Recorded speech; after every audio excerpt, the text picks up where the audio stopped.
I spent a year in the third grade in a military school, and it actually set the basis for my adult life.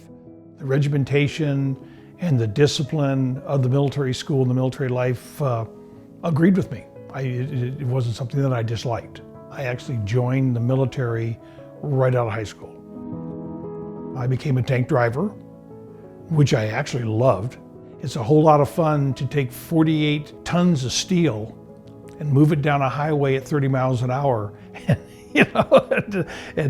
Nothing basically gets in your way. Got my 3 years there, and I decided to stay in the Army, but I didn't want to stay in tanks. When I re-enlisted, I decided to go into aviation. As an enlisted man, when you go into aviation, you're a mechanic to start with, period. So I went to school on the aircraft called a CH-34, which is it's a cargo helicopter. In December of 1965, I got orders to Vietnam. Assigned to the 173rd Airborne Brigade. Got off the truck at the unit, looked out at the flight line, and they had Hueys. I'd never worked on a Huey. So all of a sudden I was completely out of my element. So for the next 2 months, I worked on them every day with other mechanics. But I spent the afternoons and evenings and any free time in the reg tent looking at all the TMs and FMs and manuals on Hueys so I could learn what I was doing. At the end of my second month, the platoon sergeant for the gun platoon came down and wanted me to take on a gunship, and I said yes. The responsibility is a lot harder. As a crew chief, you're responsible for that aircraft, it's yours. It was my job to keep that aircraft flying. If something goes wrong with the aircraft, it's up to the crew chief to fix it. Got shot down a couple of times over there. In both cases, we were able to get the aircraft just inside of the fence or perimeter of one of our friendly compounds, so I didn't lose the aircraft. Came back to the States after over there, went back to Fort Rucker, Alabama, and so I got out of the military.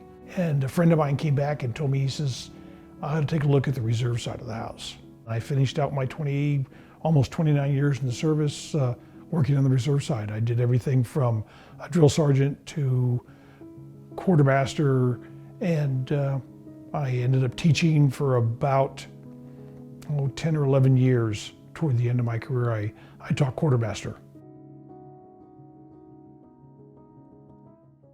I've always believed that a veteran, when he passes away, should have military honors.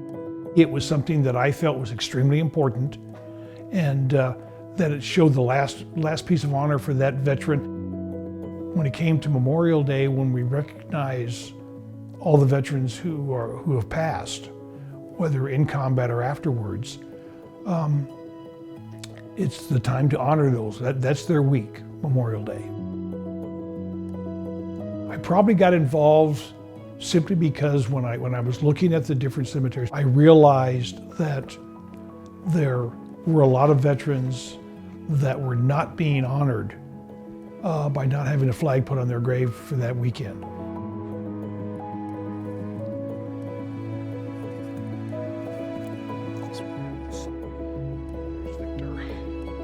Each individual veteran needs to be recognized.